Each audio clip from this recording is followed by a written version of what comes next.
Epístola de Paulo aos Filipenses, capítulo 1. Nós estamos fazendo uma exposição nessa epístola conhecida como Epístola da Alegria. Filipenses, capítulo 1, nós vamos meditar hoje nos versos de 9 a 11.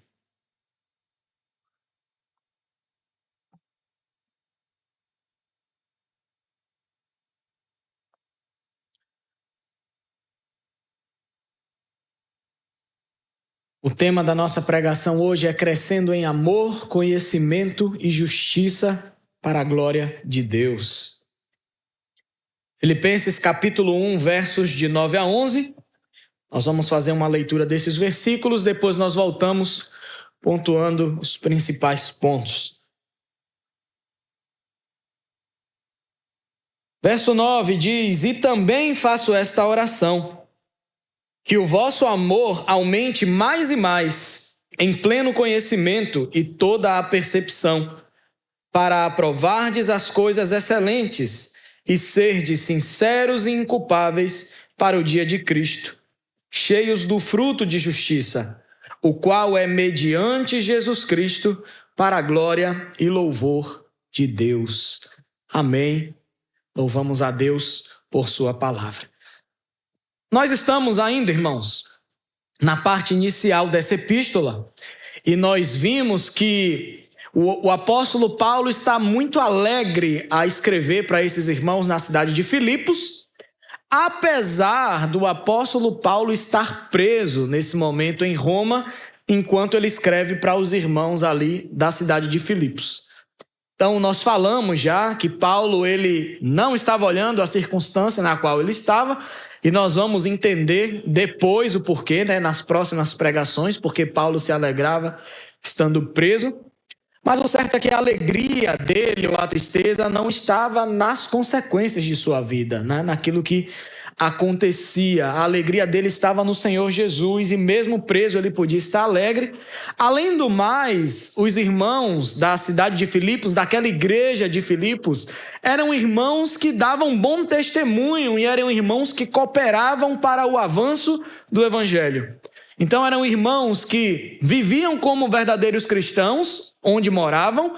Além disso, eles ajudavam na propagação do evangelho. E Paulo escreve muito alegre para esses irmãos, ele tece elogios àquela igreja, louva a Deus. Ele escreve aqui como uma ação de graça ao Senhor pela vida daqueles irmãos, por causa da grande cooperação deles com relação ao evangelho e porque eles permanecem fiéis ao Senhor, vivendo como verdadeiros cristãos.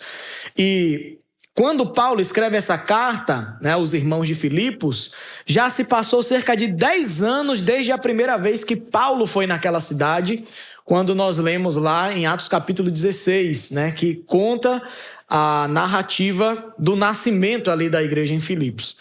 Então, 10 anos já haviam se passado e aqueles irmãos continuavam perseverando nos caminhos do Senhor. Então, Paulo se alegra com isso. Então, desde o momento da conversão até o presente momento, eles continuavam cooperando para o avanço do evangelho e permaneciam ainda firmes nos caminhos do Senhor, perseverando sempre. Além disso, Paulo, em prisão, recebe uma oferta daquela igreja, e lembremos que aqueles irmãos não eram ricos, eles eram uma igreja pobre, mas eles se preocupavam também com o ministério do apóstolo Paulo, e através de Epafrodito, que era um membro da igreja de Filipos, eles enviam um valor financeiro para ajudar Paulo ali na prisão. E nós vimos que Paulo começa a dizer, que ele orava constantemente por aqueles irmãos, com muita alegria, quando ele se lembrava deles, quando ele orava, tudo por causa do bom testemunho que eles davam. E Paulo tinha uma grande certeza que verdadeiramente aquela obra que foi começada ali em Filipos foi uma obra verdadeiramente de Deus. Ele tinha essa convicção, justamente por causa da perseverança daqueles irmãos. Não foi uma obra que foi começada, as pessoas não se entregaram a Cristo por pura emoção, e quando as dificuldades começaram a surgir, as pessoas se desviaram dos caminhos do Senhor. Mas o que Paulo via naqueles irmãos era a perseverança. Eles continuavam servindo ao Senhor, e por isso ele diz: por isso eu estou certo que aquele que começou a boa obra em vós há de concluir, há de terminar até o dia de Cristo Jesus. Então Paulo tinha essa convicção. Aqueles irmãos, eles eram verdadeiramente filhos e filhas de Deus. Eles verdadeiramente haviam entregado a sua vida para o serviço do Senhor. E Paulo se alegra com isso, ele vai falando dessa oração. E aqui, nós vemos no verso 4 ali falando isso: fazendo sempre com alegria súplicas por todos vós em todas as minhas orações. Então ele orava com regularidade pelos irmãos de Filipos, orava sempre com alegria. E no verso 9, ele começa uma nova oração por aqueles irmãos, na verdade mostrando aos irmãos no que consistia essa oração alegre que ele fazia sempre a Deus. Agora ele escreve a partir do verso 9 para os irmãos no que consiste a oração que ele fazia. Então nós vemos no verso 9: e também faço esta oração, que o vosso amor aumente mais e mais em pleno conhecimento e toda a percepção. Então a primeira coisa que o apóstolo Paulo orava por aqueles irmãos, para que o amor deles aumentassem mais e mais. Nós vemos, irmãos, essa linguagem de Paulo sendo usada para uma outra igreja. Quando ele escreve as suas epístolas, era para a igreja que se encontrava na cidade de Tessalônica. Quando Paulo escreve aos Tessalonicenses, ele também, ao escrever, diz que ora ao Senhor para que o amor daqueles irmãos ali de Tessalônica pudesse crescer e transbordar. Você pode ver isso lá, 1 Tessalonicenses 3,12, Paulo falando sobre isso. Então, naquela ocasião, Paulo especifica, o amor deles deveriam transbordar em que direção? Paulo vai especificar. É que o amor deles transbordassem uns para com os outros e também para com os demais. Então a gente vê aqui em Filipenses capítulo 9 uma similaridade linguística que Paulo usou com os Tessalonicenses e agora ele usa aqui com os irmãos também da igreja de Filipos. O que sugere que Paulo também ora ao Senhor para que o amor deles aumente mais e mais, de uns para com os outros e também para com os demais, Logicamente também o amor deles por Deus também deveria crescer. Se você for lá para o capítulo 2, verso 2 de Filipenses, ele está falando ali com aqueles irmãos, ele diz: completai a minha alegria de modo que penseis a mesma coisa e tenhais o mesmo amor, Tenhais o mesmo amor uns para com os outros. E é interessante Paulo falar do amor deles, sobre esse amor e orar para que Deus transborde ainda mais o amor por aqueles irmãos, porque uma das características daquela igreja de Filipos era justamente o amor. Então, existe uma oração que Paulo fala, se eu não me engano, em 1 Coríntios capítulo 8, ele vai falar do amor que aqueles irmãos demonstravam por ele. Então a igreja de Filipos era aquela igreja reconhecida por ser uma igreja amorosa. E é interessante que Paulo ora a Deus para que esse amor deles ainda transborde, aumente mais e mais. Então aqui Paulo, ele está orando por aqueles irmãos, mas esse amor que Paulo fala não é um amor simplesmente humano que nós conhecemos. Quando Paulo fala que o amor deles transborde, é para que esse amor deles espelhe o amor de Deus por nós. Então o verdadeiro amor, acima de tudo, aponta para o caráter de Deus. A Bíblia nos ensina isso. Deus é amor. Então o verdadeiro amor é esse, que aponta para o caráter de Deus e também para as ações de Deus em relação ao seu povo com base nesse caráter. Então, se Deus é amor, ele age em favor do seu povo com Amor. O amor de Deus, ele é demonstrado principalmente na sua paciência e na sua bondade. Quando Paulo escreve aos Coríntios sobre o amor, lá no capítulo 13, no verso 4, ele vai dizer justamente isso. O amor é paciente, o amor é bondoso. Ele vai pegando ali algumas características do amor de Deus e diz que nós também devemos amar da mesma forma, que o Senhor tem demonstrado o amor dele por nós. E verdadeiramente o amor de Deus, ele é paciente, o amor de Deus, ele é bom. E Deus, ele demonstrou esse amor por nós na morte de Cristo, por nós pecadores. E aí nós temos o famoso texto lá de Romanos, capítulo 5, que Paulo vai escrever sobre isso. Romanos 5, 6 a 8.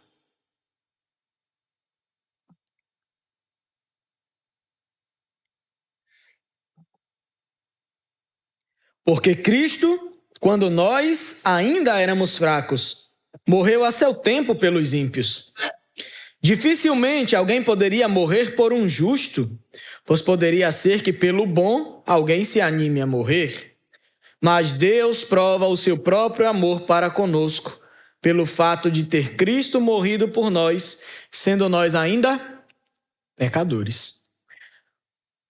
Então o apóstolo Paulo está mostrando aqui que o verdadeiro amor, ele é levado muitas vezes até a última instância. Se for necessário que a gente morra, pela pessoa amada, a gente vai morrer por ela. E Deus, ele demonstrou o amor dele por nós dessa maneira. Ele enviou o seu Filho para morrer por nós, sendo nós ainda pecadores. Então Paulo está lembrando aqueles irmãos desse amor verdadeiro que Deus demonstrou para cada um deles ali na igreja em Filipos.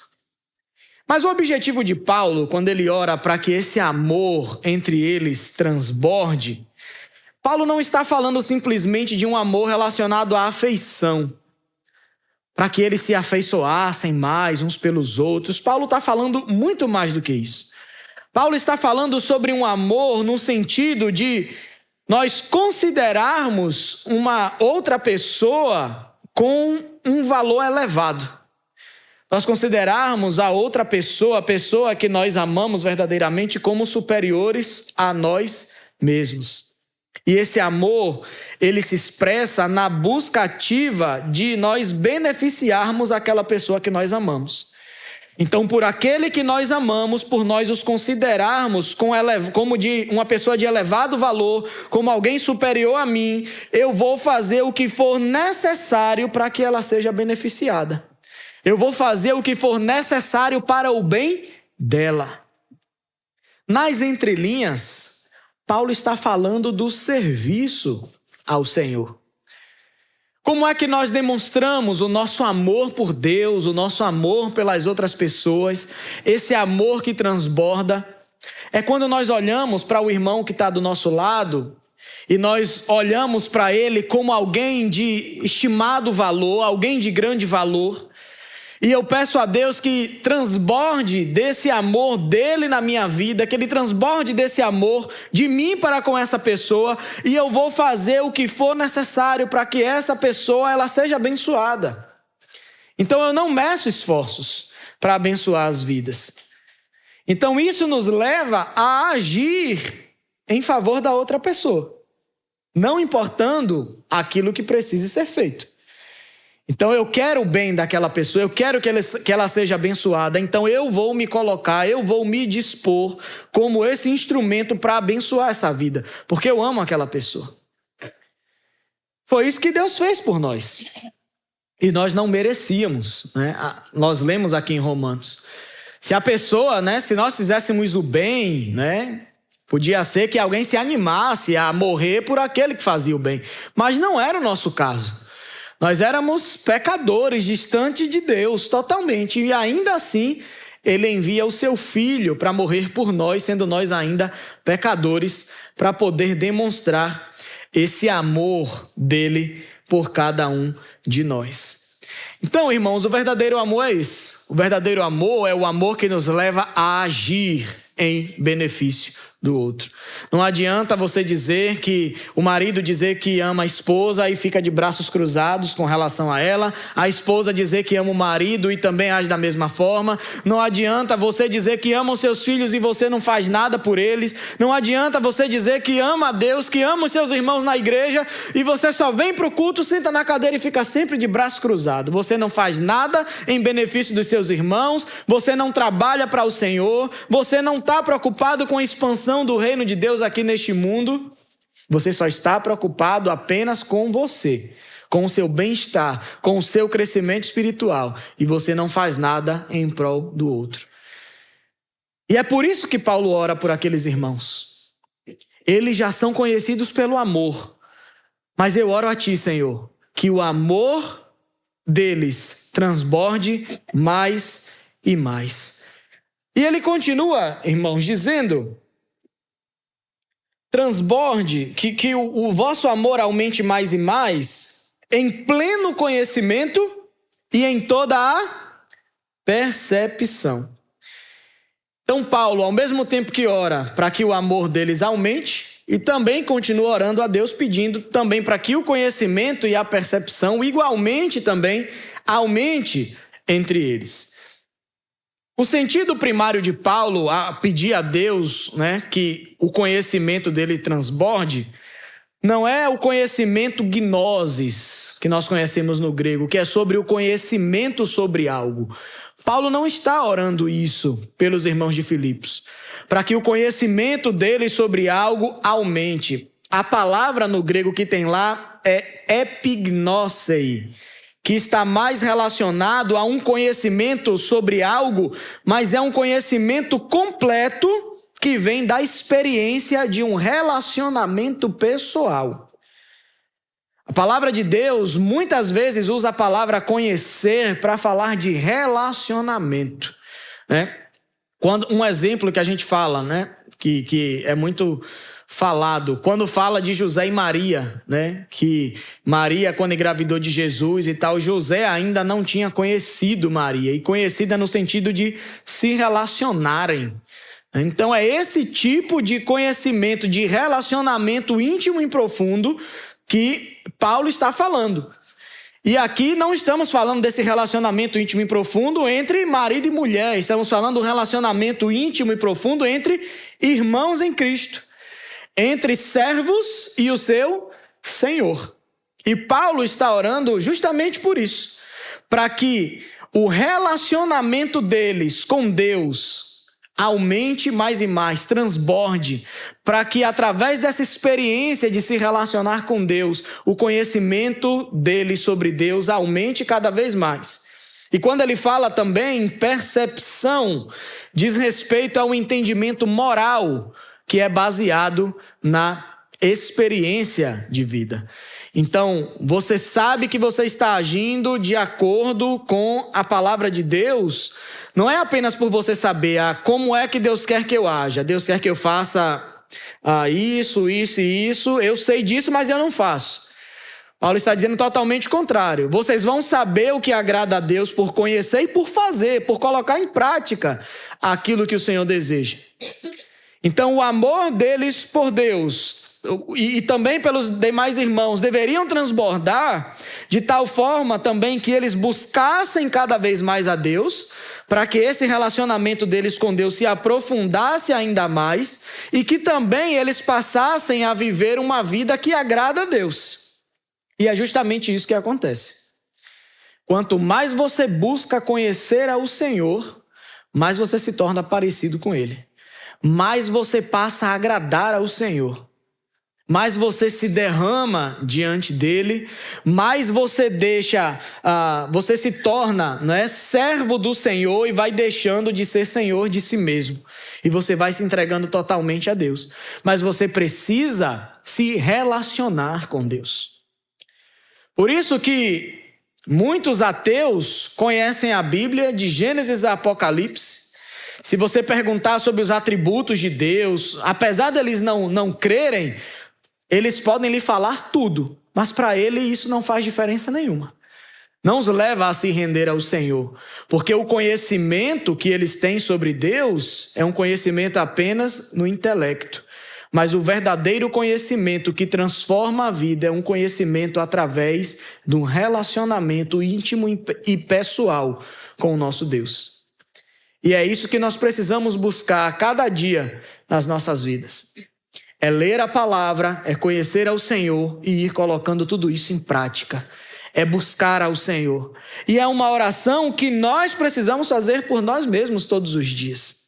Senhor, faz transbordar, ó Pai, desse amor na minha vida, faz transbordar também o conhecimento e toda a percepção, né, da maneira como eu estou agindo, se eu estou verdadeiramente agradando ao Senhor. Então, em resumo, a oração de Paulo era para que, junto com o amor sempre crescente, eles também pudessem experimentar um conhecimento de Deus e de sua vontade, uma percepção moral sempre crescentes, por eles estarem se relacionando sempre com o Senhor e cada vez de maneira mais profunda. Se existe uma verdade, irmãos, para as nossas vidas, que nós precisamos gravar isso no nosso coração, é que um maior conhecimento de Deus é o necessário para que nós possamos andar de maneira digna do Evangelho.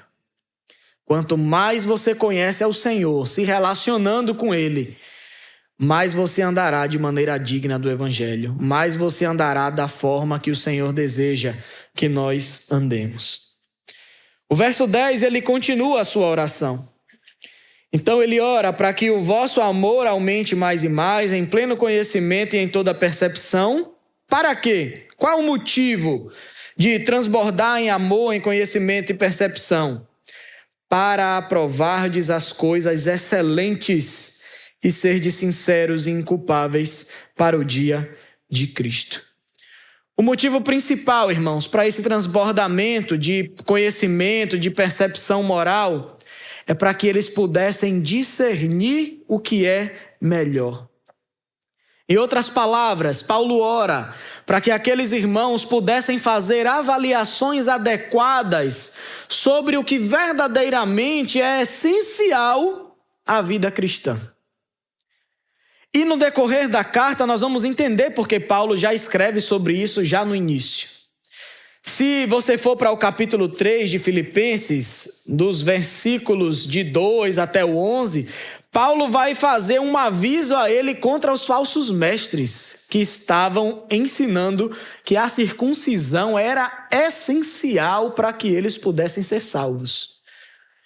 Então Paulo ora a Deus por aqueles irmãos, para que eles crescessem, transbordassem em amor, em conhecimento, em percepção, para que eles pudessem fazer avaliações corretas, para que eles pudessem discernir o que é melhor, para que eles pudessem saber o que é verdadeiramente essencial à vida cristã. Irmãos, é certo que muitas vezes na nossa caminhada cristã, nós perdemos muito tempo com coisas que não são importantes para a nossa fé, para a nossa salvação, para o nosso crescimento espiritual. Principalmente doutrinas humanas. A religiosidade são obstáculos para o nosso crescimento espiritual. Os falsos mestres estavam tentando impor para aquela igreja que a circuncisão era importante para ser salvo. Quando nós colocamos algo a mais no evangelho que nós aprendemos de Jesus Cristo e dos seus apóstolos, nós estamos dizendo que Cristo não é suficiente para nos salvar. Nós precisamos de Cristo e mais alguma coisa. Era isso que eles estavam sendo ensinados. Cristo não é suficiente, mas você precisa se circuncidar na carne, senão você não vai ser salvo. E Paulo está dizendo que nós, como cristãos, nós precisamos desse discernimento. Nós precisamos pedir a Deus que nos dê a capacidade de discernir aquilo que verdadeiramente é importante para a nossa vida cristã. Senão a gente vai começar a perder tempo com coisas que não são essenciais para o nosso crescimento espiritual, para a nossa caminhada com o Senhor. Então Paulo ora ao Senhor por isso, porque somente Deus pode produzir essas coisas, naqueles servos, naqueles filhos. Então Paulo vai mostrar lá no capítulo 3, olha, nem a circuncisão, nem a incircuncisão valem para alguma coisa na vida de vocês. O que importa é Cristo, o que vocês precisam, Cristo já fez por vocês e isso é suficiente. Então eles precisavam continuar a saber discernir aquilo que verdadeiramente importava para a sua caminhada cristã. E algo que importa na vida cristã, que ele continua aqui, né? Para aprovardes as coisas excelentes e serdes sinceros e inculpáveis para o dia de Cristo. Se tem algo que importa na vida cristã, é isso aqui, irmãos. É no dia de Cristo nós sermos achados por ele, como ele diz aqui, sinceros e inculpáveis até o dia de Cristo. A palavra aqui, sincero, né? A palavra no grego que descreve aqui sinceridade, é uma palavra que significa sem motivos mistos. É uma pessoa que não tem ali uma mistura, né, de sentimentos, não mistura ali a verdade com a mentira. E provavelmente Paulo está falando aqui do relacionamento prático entre os irmãos. Ser sincero é você viver sem falsidade com seu irmão. É você ser transparente com ele. Você não tem motivos mistos. Quando você diz a seu irmão que você ama ele, é porque você ama mesmo, sem reservas. Se você tem algo contra o seu irmão, você vai até ele, você conversa, você coloca o relacionamento de vocês em dia para a glória de Deus. Isso é você ser sincero, né? E ele usa também, para inculpáveis, uma palavra que não é muito usual para falar sobre isso. Geralmente, Paulo usa a palavra amemptos no grego, né, que significa irrepreensível. Então, quando a gente vê aqui inculpável, a gente talvez pense nessa palavra, é alguém que vive de maneira irrepreensível. Só que a palavra que Paulo usa aqui no grego, para falar de inculpável, é apróskopos, que tem relação de alguém ser inculpável no sentido de é alguém que não ofende a outra, não leva a outra pessoa a tropeçar e que não prejudica o seu próximo. Então, quando nós unimos essas duas palavras no grego que Paulo usa, nós vemos que o que parece é que Paulo está falando da relação entre eles. Vocês precisam ser sinceros, transparentes uns com os outros, e quando Jesus vier no dia dele, ele quer lhe encontrar assim. Você sendo verdadeiro, sincero, com um relacionamento verdadeiramente sincero com seus irmãos e também inculpáveis, irrepreensíveis, de maneira que você não é uma pedra de tropeço para a vida de seus irmãos, que fica inventando coisa que ele deve acrescentar à fé cristã, que fica inventando doutrinas humanas para trazer maior peso sobre os irmãos. Quando Jesus veio ao mundo como homem, um grupo que Jesus sempre denunciava eram os fariseus, né? Os fariseus eram aqueles que, perante a sociedade, eram aqueles homens, os religiosos ilibados. Eles ensinavam tudo que era correto, mas eles acrescentavam doutrinas humanas para que as pessoas pudessem seguir. E Jesus, quando veio, que conseguia sondar o coração, Jesus denunciava: não sejam iguais a eles.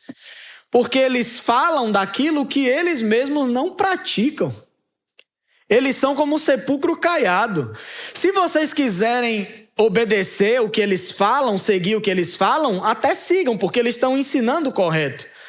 Mas não sejam como eles. Não imitem o procedimento deles, porque eles são falsos. Então Jesus denuncia isso.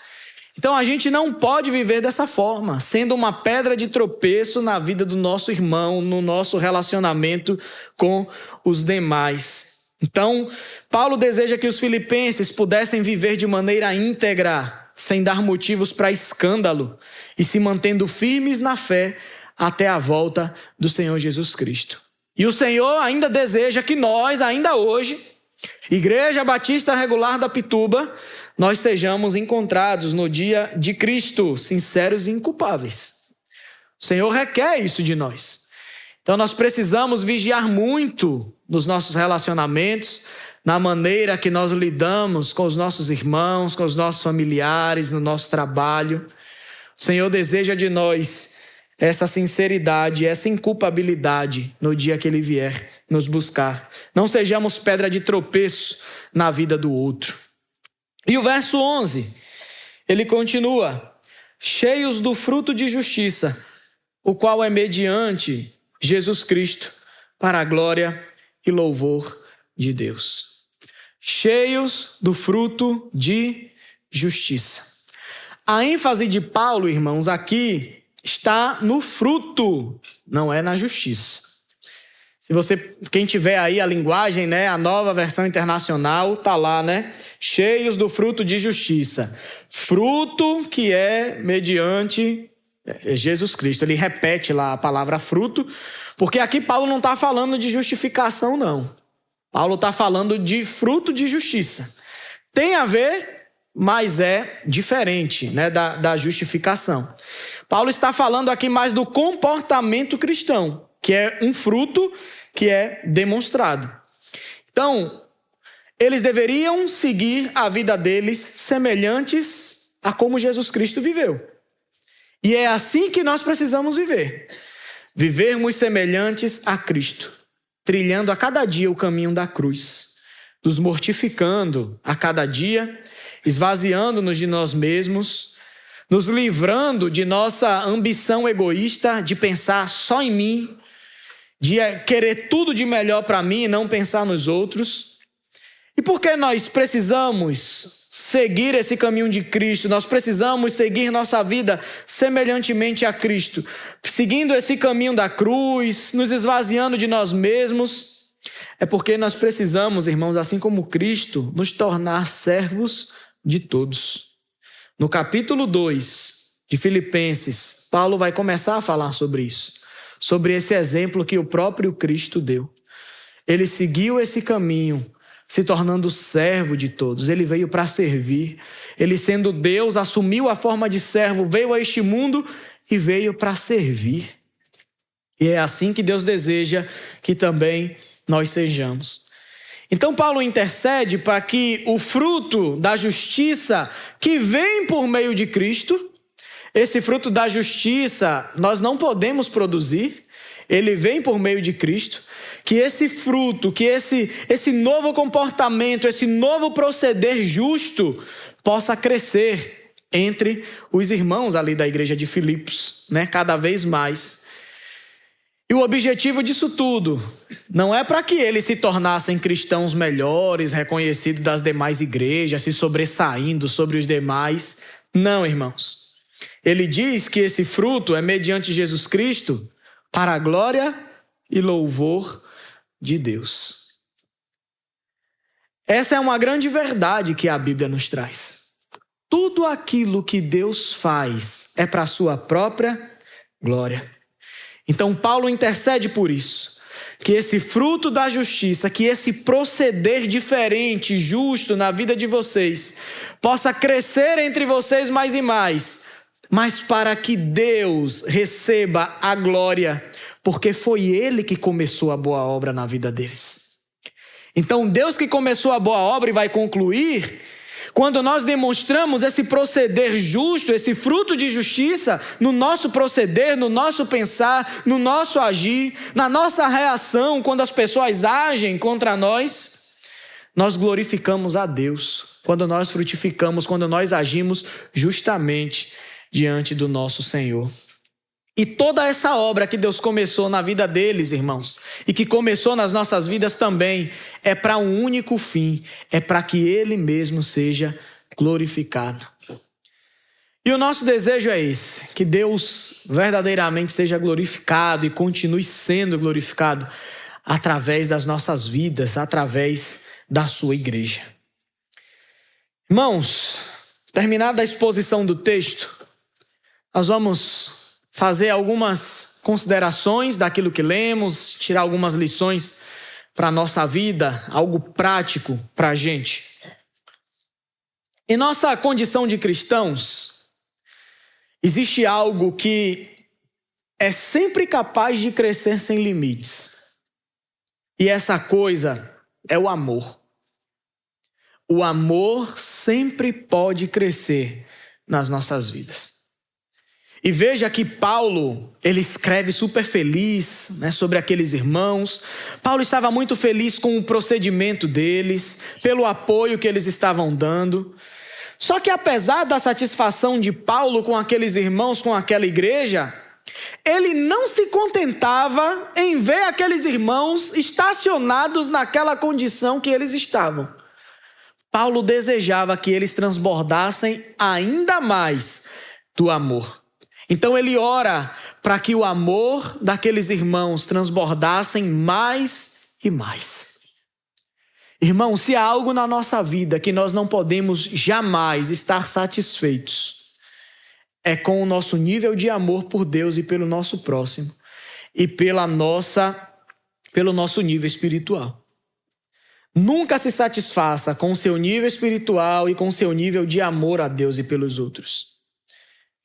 O amor é algo que sempre pode crescer mais na nossa vida. E nós precisamos buscar isso de Deus. Nós precisamos buscar no Senhor e orar a Deus para que o amor dele transborde mais e mais no nosso coração. Será que você tem olhado para o seu irmão com um olhar de misericórdia? Será que você tem estendido a mão para aquele que tem tido necessidade? Será que você tem observado as necessidades que a igreja do Senhor tem tido? Será que você tem se colocado em oração diante de Deus e pedindo capacitação para que Deus te use num departamento da igreja ou num ministério para que você possa glorificar a Deus e para que você possa edificar as vidas que estão do seu lado? Ou você só tem pensado unicamente em você? Ou você só tem pensado em crescer cada vez mais espiritualmente, em você ser o melhor cristão, em você sair sempre alimentado, em você saber mais da Bíblia do que todo mundo? É você, é primeiro você, segundo você, por último você, e você só tem pensado em você. Nós precisamos orar por isso, irmãos. Nós estamos vivendo num mundo em que as pessoas estão cada vez mais isoladas no seu mundo. Aquilo que há 30 anos atrás, há 50 anos atrás, as pessoas esperavam tanto, que era esse processo de globalização, tem trazido muitos males ao nosso mundo. As pessoas cada vez mais têm se isolado no seu mundo, na sua bolha, e dificilmente conseguem enxergar para o lado, para aquele que está necessitado. E nós precisamos lembrar, irmãos, que o Senhor nos salvou e nos tornou um corpo. Nós somos uma família, somos igreja de Cristo. E nós precisamos olhar uns para os outros. Todos nós somos importantes no corpo. Se você está vendo alguém que está se afastando, vá atrás. Seja instrumento de Deus na vida dessa pessoa. Perca um dedinho do seu pé para você ver que você não consegue se equilibrar como antes. Às vezes a gente acha que o nosso dedinho não vale de nada, é insignificante. Se você perder seu dedo, você perde seu equilíbrio. Você vai ter que passar um tempo para tentar reajustar o seu corpo para se acostumar sem o seu dedinho que você achava insignificante. Às vezes a gente se acha importante demais e a gente acaba não olhando para as pessoas que estão do nosso lado. A gente acaba não se importando com as necessidades que a nossa igreja muitas vezes tem. De onde se precisa de pessoas ali dispostas a trabalhar para o Senhor. Ah, pastor, mas eu não me sinto capacitado para trabalhar, para servir. Irmão, se você ama a Deus, se você ama os irmãos, se você ama a obra do Senhor, você vai orar dizendo: Senhor, eu me sinto um nada, eu não me sinto capacitado, mas eu sei que o Senhor capacita aqueles que o Senhor chama. Eis-me aqui, Senhor, envia-me a mim. Ora, como Isaías falou, Isaías também viu muitos pecados nele, muitas falhas. E o Senhor purificou seus lábios. E se você se colocar diante de Deus com todo o amor no seu coração, dizendo: Senhor, eu só tenho pensado em mim, eu não tenho olhado para os meus irmãos, não tenho pensado nas necessidades da igreja, não tenho pensado no teu reino, me perdoe, Senhor, e transborde desse amor na minha vida. Transborde esse amor para que eu possa olhar para o outro com um olhar de misericórdia. Para que você possa olhar para aquele que está no mundo perdido e você se colocar como um instrumento na mão de Deus para evangelizar aquela vida, porque ela está indo para um caminho de perdição. Se o Senhor não alcançar aquela vida, ela vai para o inferno. E o que é que você tem feito diante de todos esses que estão à sua volta? Cadê o amor de Deus que foi demonstrado a você? Cadê esse amor pelos demais? Então nós precisamos orar, irmãos, e pedir a Deus que esse amor transborde mais e mais nas nossas vidas. Porque esse amor, ele é capaz de crescer sem limites na nossa vida. Quanto mais você chegar a Deus para buscar dele este amor, mais amor ele vai lhe dar. Mais amor por ele mesmo, mais amor pela obra, mais amor pelos irmãos, mais amor pelos perdidos. E nós precisamos desse amor para fazer a obra de Deus. Um outro aprendizado, irmãos, que o texto nos ensina é que nós precisamos buscar no Senhor discernimento para a gente conseguir saber o que verdadeiramente importa na nossa vida cristã. A gente não pode viver como fariseus. A gente não pode se apegar a regras de homens, a doutrinas de homens. A gente não pode ser aquele religioso que fica impondo jugo sobre outras pessoas.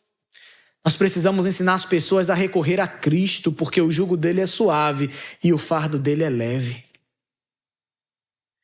Existem muitas pessoas que estão aí perdidas na religiosidade, numa vida cheia de doutrinas humanas, que só sabe apontar o erro dos outros, que se acha mais santo do que todo mundo. E essas pessoas não crescem espiritualmente. E se você começar a agir dessa maneira também, você também vai empacar na sua vida espiritual. Nós precisamos, irmãos, pedir ao Senhor discernimento para definirmos o que é verdadeiramente importante para o nosso crescimento espiritual. Nós precisamos lembrar aquilo que verdadeiramente importa. Nós precisamos lembrar que para a nossa salvação, Cristo é suficiente. Eu preciso lembrar que o Senhor me fez sacerdote, o Senhor fez de cada um de vocês sacerdotes. Então você pode orar a Deus, clamando e pedindo a Ele aquilo que você quiser. Para que Deus abençoe a sua casa e o seu carro, você só precisa orar a Deus agradecendo, pedindo ao Senhor a bênção. Você não precisa de óleo lá, tá derramando, besuntando sua casa, manchando a parede, manchando o carro. Você não precisa estar levando rosa para dentro de sua casa para tirar o mal olhado, para a rosa murchar e depois você levar na igreja para queimar. Você não precisa estar escrevendo pecado em papelzinho, dobrando e queimando em fogueira. Você tem o Senhor, você pode se achegar a Ele. São coisas essenciais à vida cristã que muitas vezes nós queremos colocar outras coisas para tentar complementar. Mas Cristo é suficiente. A palavra de Deus é suficiente para as nossas vidas. Nós não precisamos de muito mais coisas, irmãos. Tudo aquilo que precisamos, Cristo já tem nos concedido por sua graça.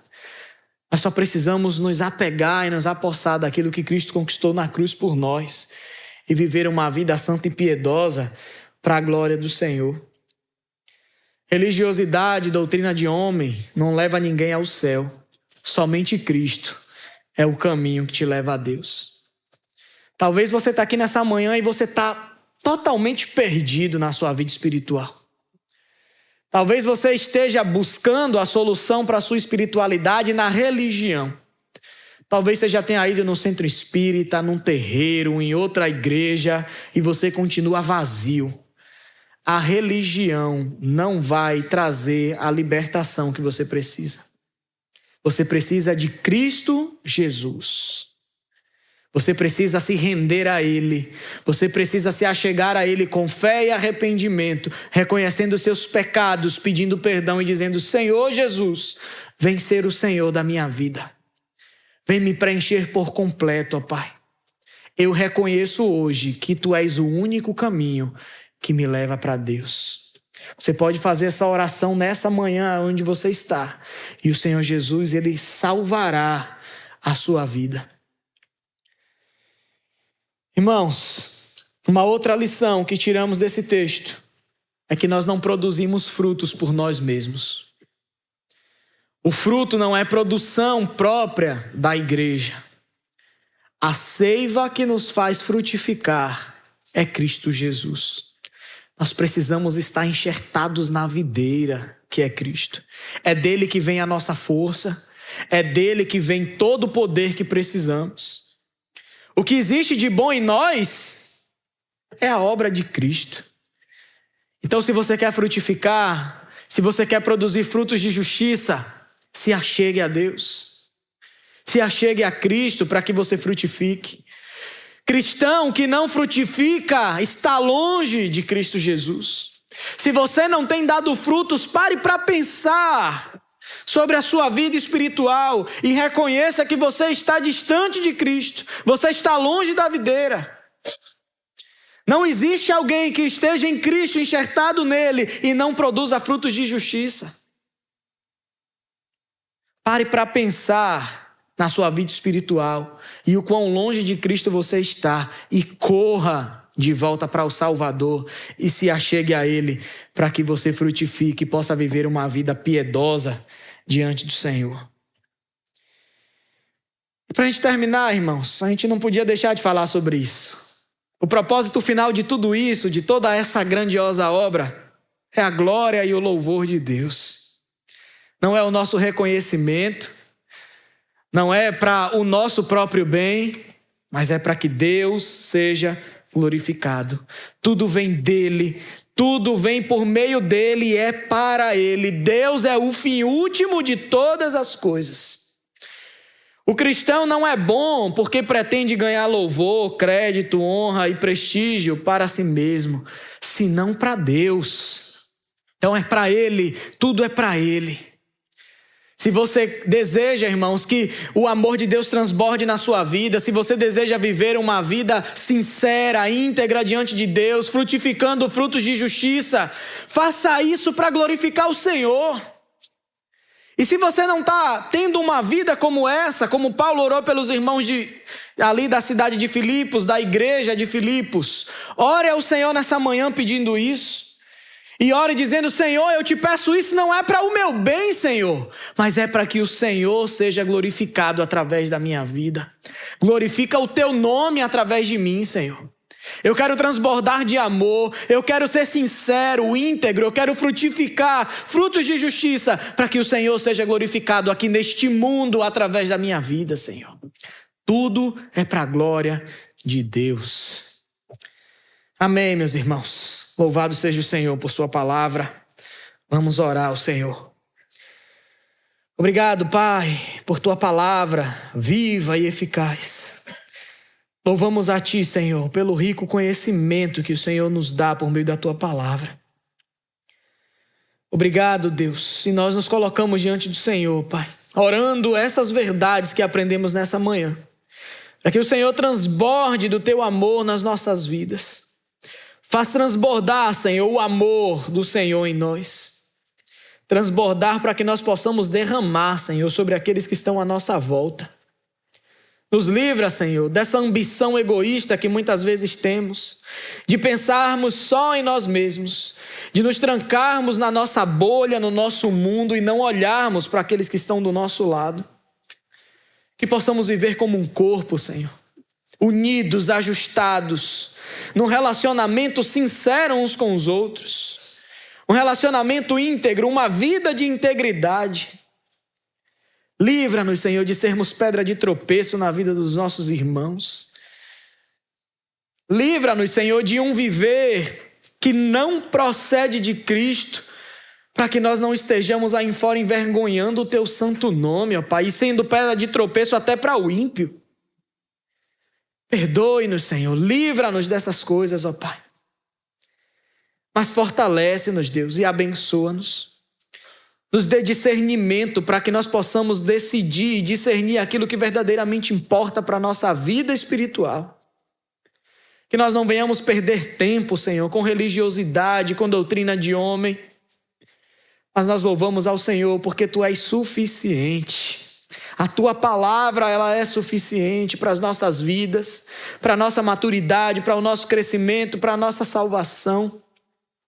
Louvamos a Ti, Jesus, por Tua grandiosa obra na cruz, onde o Senhor conquistou tantas coisas para nós e onde muitas coisas ainda nos aguardam no futuro e são bênçãos eternas para a nossa vida, Senhor. Mantenha os nossos olhos nessas coisas, naquilo que é eterno, ó Pai. E continua, Senhor, aumentando essa esperança que há no nosso coração para estarmos sempre contigo. E que todas essas coisas redundem para a tua glória, Senhor. Quer comamos, quer bebamos ou façamos outra coisa qualquer, que nós possamos fazer tudo para a glória de Deus. Nos ajude, Senhor, a glorificar o Senhor com as nossas vidas a cada dia. É o que nós oramos nessa manhã, em nome de Jesus. Amém.